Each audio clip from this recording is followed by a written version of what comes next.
Bonjour les amis, c'est Martin, encore une fois pour troubler votre quiétude de dimanche. Nous allons encore faire notre partage sur la guitare. Hein, comme vous le savez, nous avons appris à jouer à la guitare, mais nous n'avons pas exercé cela comme profession et tout ça, dû à de nombreuses circonstances. Mais pour ceux de ma génération, ce n'était pas facile de faire de la musique parce que le premier obstacle, c'était les parents. Puis venaient les études et le travail qu'on a trouvé, et voilà, tout ça. Mais on a quand même gardé l'amour pour cet instrument que moi je traîne depuis autant d'années. Donc depuis mes 16 ans, j'ai toujours eu une guitare.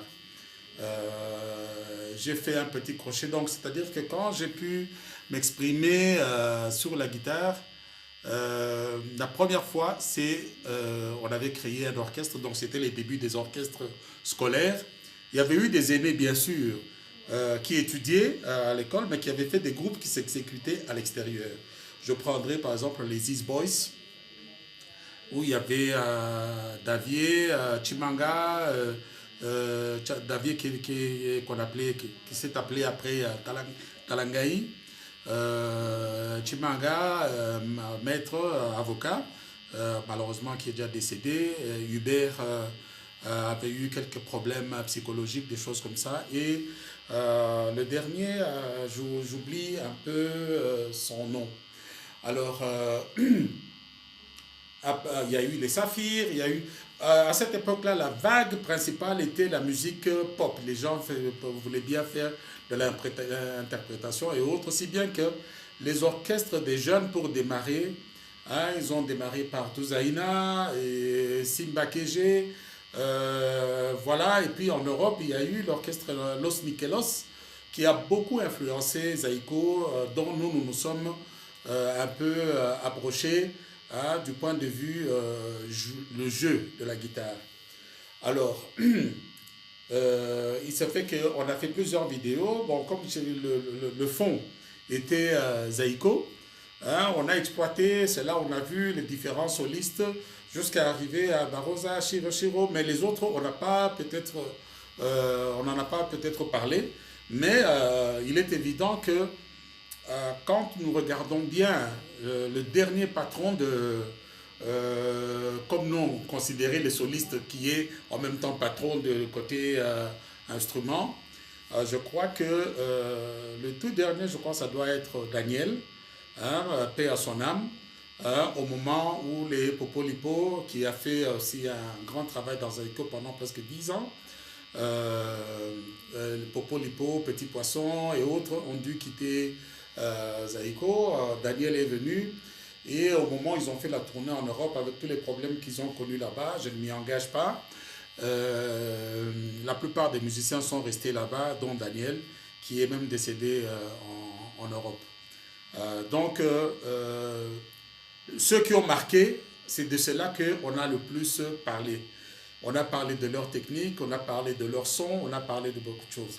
Alors, je vais épingler ceux avec qui j'ai pratiquement, j'ai toujours un petit mot d'encouragement, de reproche ou bien de correction. Le premier, c'est Olivier Djangui. Hein, lui, il estime que je n'ai pas trop parlé de Matima. Sûrement qu'il a dû rater la vidéo, peut-être s'il recule, parce que toutes les vidéos sont là. S'il recule dans la série Pépé Feli avec Matima, hein, il va trouver que j'ai parlé de Matima. Mais Matima, sa présence n'a fait vraiment l'effet que dans Zaïko. Il n'a pas eu des adeptes pour prendre son style. Parce que quand vous prenez la plupart des musiciens qui sont venus, ils ont joué un peu sur le socle laissé par Manoakou. Je ne dis pas que c'était l'école de Manoakou parce que chacun d'eux a eu un maître, entre guillemets, pas ce qu'il lui a appris à la guitare, mais ils se sont appuyés sur la qualité de ce guitariste-là. Pour la plupart des jeunes de cette époque-là, c'est lui qui les avait beaucoup intéressés c'est par le son, c'était Bavon Marie-Marie, je vous ai dit, le petit frère de Luambo Makiadi Franco. Mort très jeune, 24 ans, mais a un doigté formidable. Alors, beaucoup se sont appuyés sur le style de Franco, Luambo Makiadi, et il y a eu Géry Gérard à Brazzaville, dans toutes les capitales et autres, tout ça.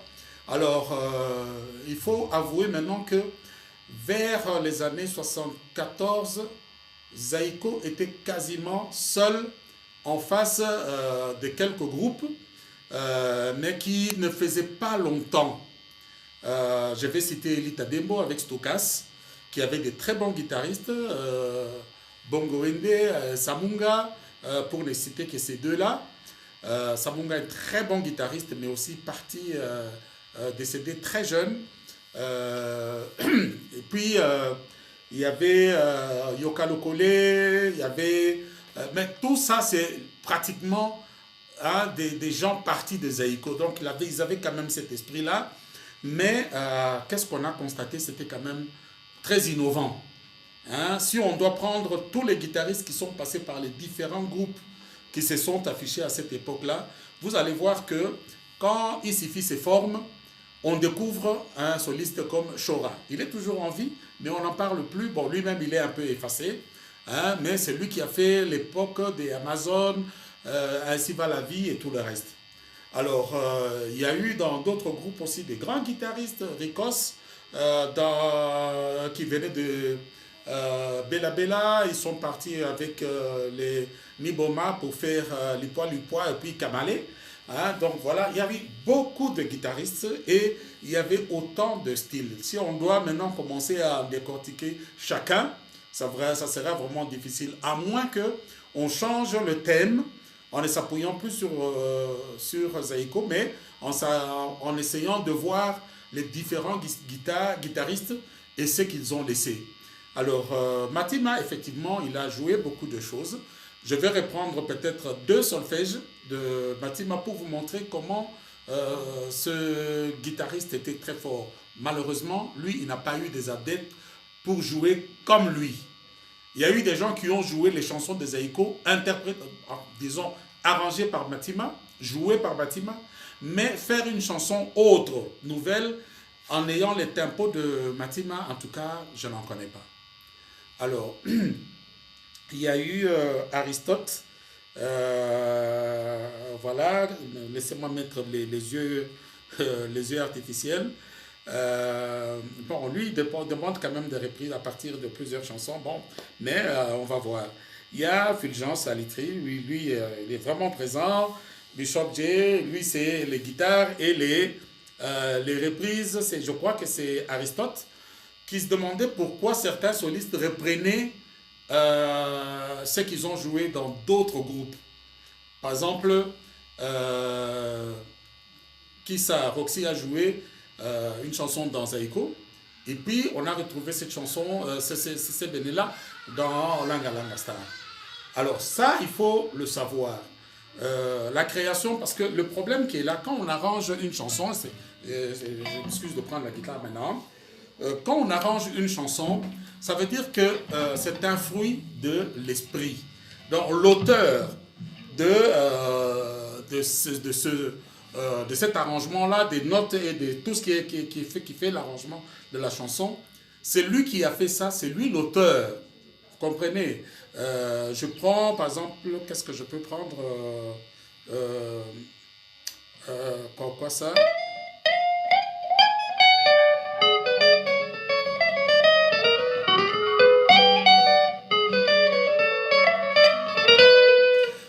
Ça, c'est Manuaku. C'est sa composition, c'est sa chanson, c'est normal. Mais il peut avoir joué autre chose dans Zaïko, sur la chanson de quelqu'un d'autre. Mais c'est lui qui a fait ce travail-là. Ce qu'il a fait là, ça lui appartient. Mais on ne le signale pas sur nos pochettes à nous. Hein, vous comprenez? Ça lui appartient.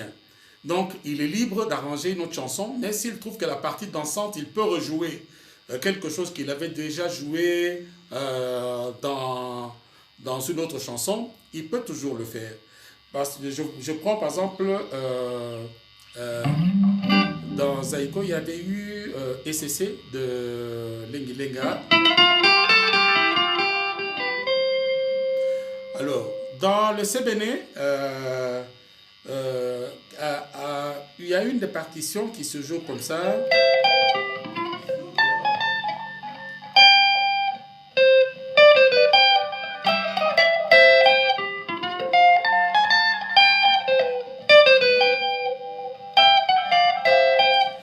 Alors ça, vous vous rappellerez que j'avais essayé de jouer un truc que Roxy avait joué dans Shockstar, hein, qui, dans la chanson c'était Nalandakate. Je m'étais trompé de titre.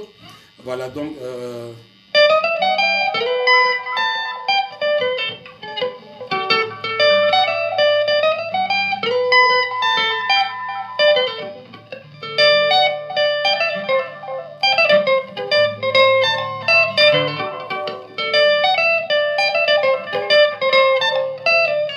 alors, vers la fin, il reprend ça.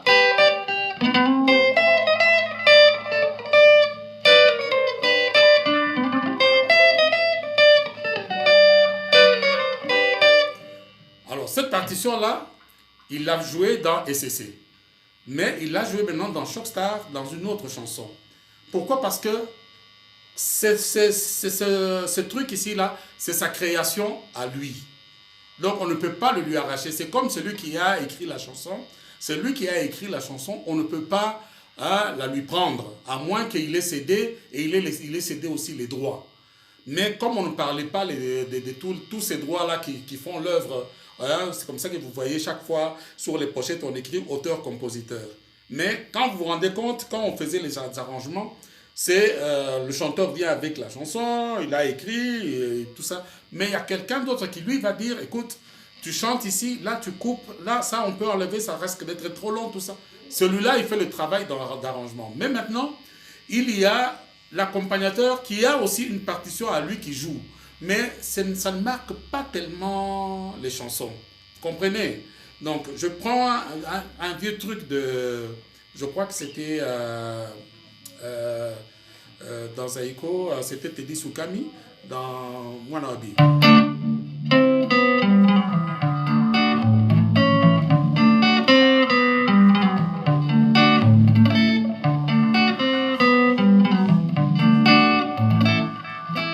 Alors là, vous voyez cette partition-là, il peut la jouer dans une autre chanson.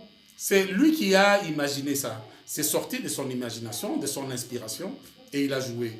Alors il peut arriver que quelqu'un d'autre vienne avec une chanson, mais qui marque un peu ce qu'il a déjà fait. Comme c'est dans sa bibliothèque intime, il peut la rejouer. C'est comme ça que je peux expliquer ces reprises-là. Je crois que Aristote sera satisfait de la réponse que je lui donne. Bishop, lui, c'est comment distinguer les guitares. La guitare solo, elle se distingue beaucoup plus facilement parce que même quand vous remarquez dans les concerts, sur le baffle du soliste, il y a toujours un micro, hein, qui est accroché pour reprendre le son sur, pour avoir à peu près la même hauteur que les chanteurs. Ce sont les autres qui ne se contentent que du fond de leur baffle à eux. Vous comprenez? Parce que nous, la chanson, la rumba, elle se danse sur la guitare solo. Le rythme, la rythmique, elle ne bouge pas beaucoup, mais ce sont les partitions du solo que, voilà, même tous les noms que nous connaissons ici, là, dès qu'on trie, ils changent la partition, mais on ne parle pas des accompagnateurs. Mais on peut dire, par exemple, que Azamangana, le meneur, oui. Parce qu'il est là, bon, donc il fait partie de la fondation. Voilà. Donc, c'est comme ça que je peux expliquer. Bon, maintenant, la difficulté de percevoir, ça dépend maintenant quand vous suivez très bien la chanson. Et puis, il y a les 4 guitares, dont le mi solo a été incorporé au départ de Pépé Félix pour le cas de Zaïko. Parce que d'autres jouaient déjà avec le mi solo.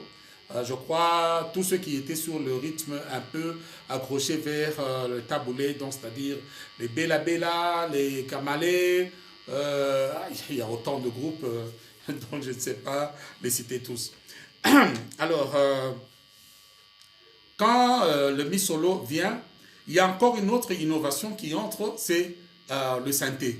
Alors, vous comprenez que sur le synthé, il y a tous les sons de tous les instruments. Donc, on peut jouer de la guitare sur le synthé. Mais il faut avoir une bonne oreille pour percevoir que non, ça, ce n'est pas une guitare, ça, c'est le synthé qui joue. Alors, si vous prenez dans l'ensemble, vous pouvez vous tromper et dire que non, c'est l'accompagnateur qui joue, alors que l'accompagnateur joue juste des simples accords et le reste est habillé par le synthé. Vous comprenez? Alors, le synthé, maintenant, au moment où ils arrivent dans les CBN, a remplacé un peu les instruments avant que Zaïko n'avait toujours pas eu. Zaïko n'a pas utilisé des instruments avant. S'il y en a eu quelques-uns, c'est dans les onzing, comme dans Bongo Bougé. Vous comprenez? C'est des musiciens de Zaïko qui ont joué, hein, mais il y a eu les instruments avant, hein, les saxophones et autres. Voilà. Maintenant, Bishop, oui, je viens de répondre. Bernard a repris ce que j'avais. Ce n'est pas que j'ai fait un reproche, hein, j'ai remarqué que nous avons une manière différente de tenir la guitare. C'est-à-dire qu'il y en a quand ils jouent le CBN, ils ont l'index qui est collé et ils font le reste comme ça, ils montent avec ça, ils restent. Je dis que bon, ça, c'est personnellement, si j'essaie de jouer comme ça, je sens que ça me limite dans ma liberté d'évoluer. Vous comprenez? Donc, ce n'est que ça. Mais si on évolue bien, parce que quand vous entendez les Wenge jouer, hein, et toute la famille Wenge, hein, ce n'est pas qu'ils font des fautes, non, ils jouent très bien, c'est bien collé et tout ça, bien que c'est cette technique-là peut-être qui prime. Alors, comme tout le monde joue le rythme qui est actuel, donc c'est-à-dire ce rythme-là, voilà. Donc, c'est ça. Alors, maintenant pour Olivier qui avait demandé, qui avait parlé de Matima, je lui joue seulement deux solfèges.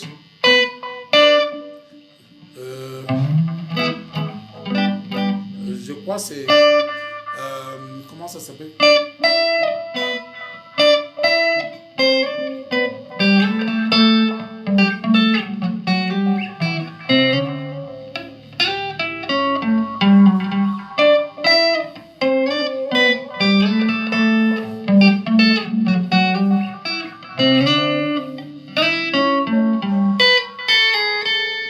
Ça c'est Kouloupé, hein?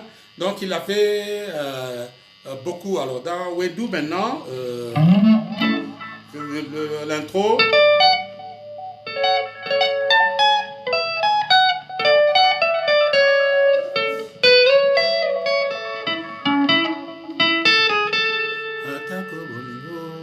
Je crois que vous connaissez la chanson. Maintenant dans le solfège, hein, qu'est-ce qu'il joue?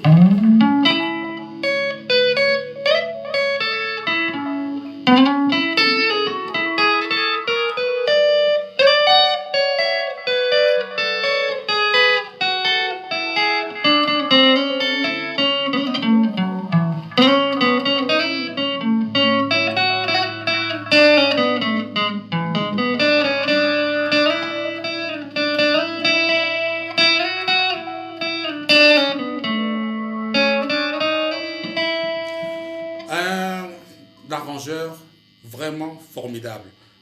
Maintenant, en parlant de Matima, hein, comme on se donne des tâches dans le groupe, Matima, il dit que c'est lui qui donnait le la. Donc, c'est-à-dire que la maquette de la chanson prend corps à partir de Matima, Zamwangana. Et puis, quand on commence à travailler, bon, les gens travaillent. Comme je vous ai dit, l'inspiration peut vous venir pendant que vous marchez.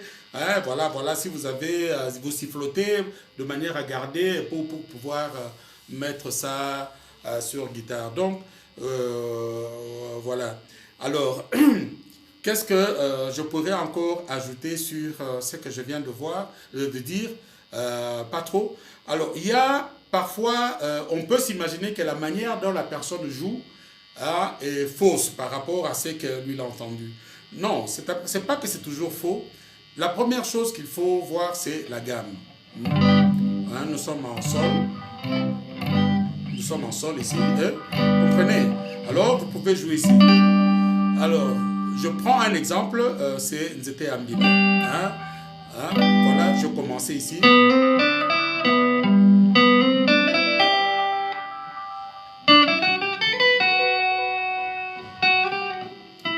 Vous comprenez? Donc, j'ai commencé là. Mais, c'est la même son.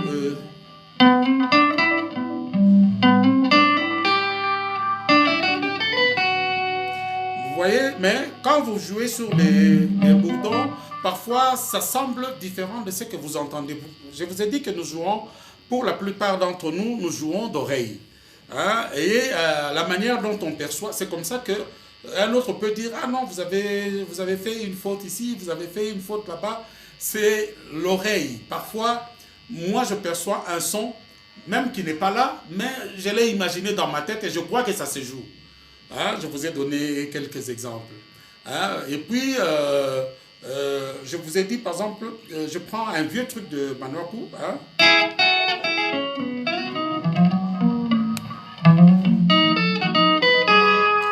Alors, là, il joue ceci.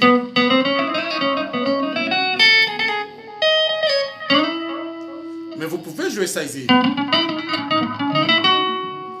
Mais vous sentez comment c'est un peu lourd.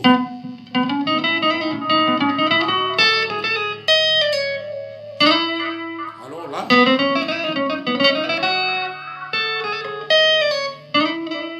Vous voyez, donc c'est-à-dire que il y a toutes ces choses-là qui font que quand vous jouez, hein, vous sentez cette différence. Alors, dans la manière aussi de prendre les choses, j'ai pris un concert que Zaïko avait joué, je crois que c'était les Trois Glorieuses à l'Intercontinental.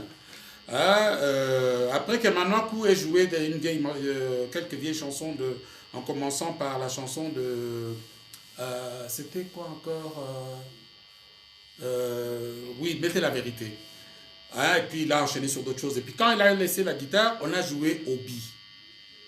La manière dont ça a été joué, hein, Obi c'est sur... Hein, vous allez percevoir que le soliste a joué sur une autre note qui était haute par rapport à celle que Manwaku a joué. Pourquoi il a fait ça? Est-ce que c'est la manière dont il avait perçu? Mais quand on arrive sur le refrain, il semblait être perdu. Quand vous voyez cette vidéo-là, vous allez vous poser la question, qu'est-ce qui se passe? Hein? Parce que le départ, c'est... Vous savez comment j'ai pris la gamme. Hein? Et puis, c'est là.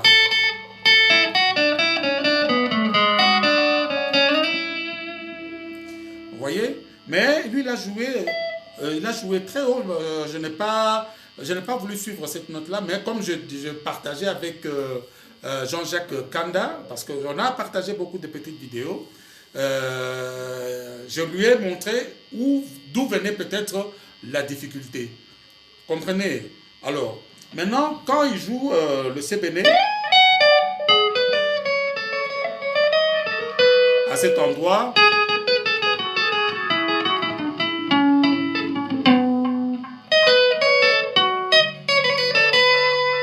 vous voyez, il n'a pas fait ça. Pourquoi? Parce qu'il avait son doigt bloqué comme ça. Je crois qu'il n'a pas pu se reprendre. Je ne sais pas.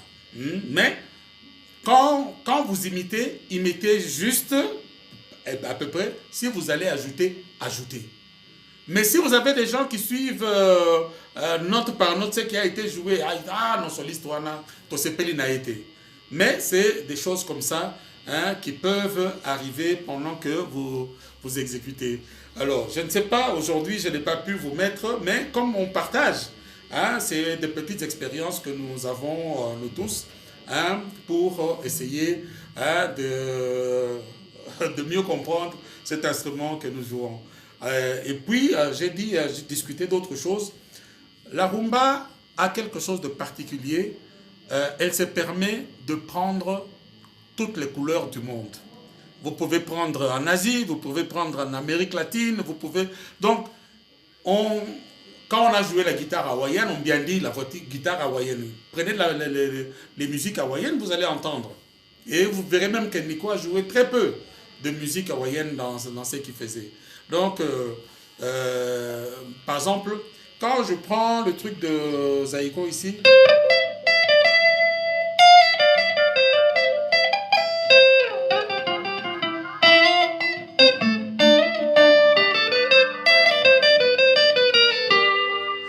un peu oriental. Comprenez? Je ne sais pas d'où vient l'inspiration de Popo Lipo, mais c'est magnifique. Par contre, moi aussi, j'ai fait un truc dans le genre, en m'inspirant de la musique des Incas, je ne sais pas comme ça là, j'ai pris ça sur Fa. Hein? Alors...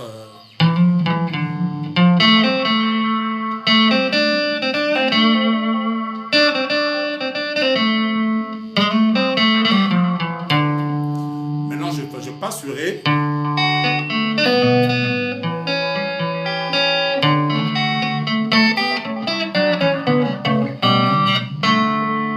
Vous voyez, donc c'est ça.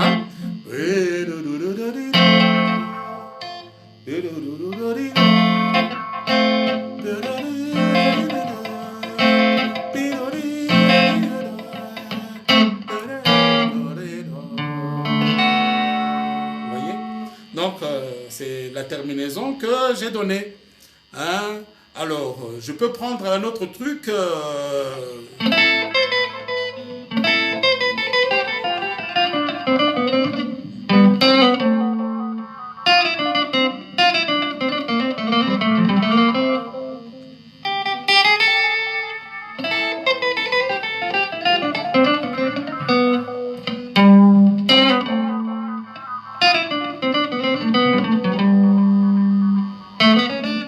Je me suis trompé, hein? Bon, voilà.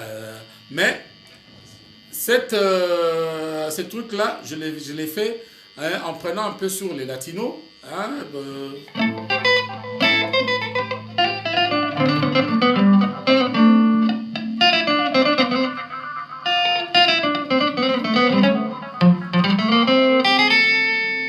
voilà, donc c'est...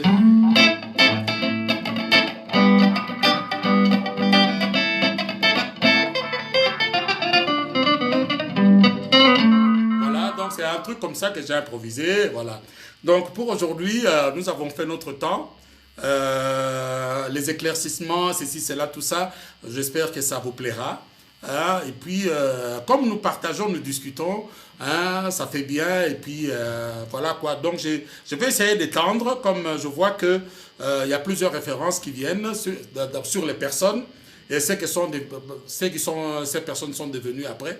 Parce que maintenant, on s'est basé sur les 10-15 années de guitare qu'il a joué, donc de 69, peut-être à 80, 82, 83, 85, avec Grand Zaïko. Puis, il n'y a plus rien, donc c'est-à-dire qu'on ne l'a plus entendu.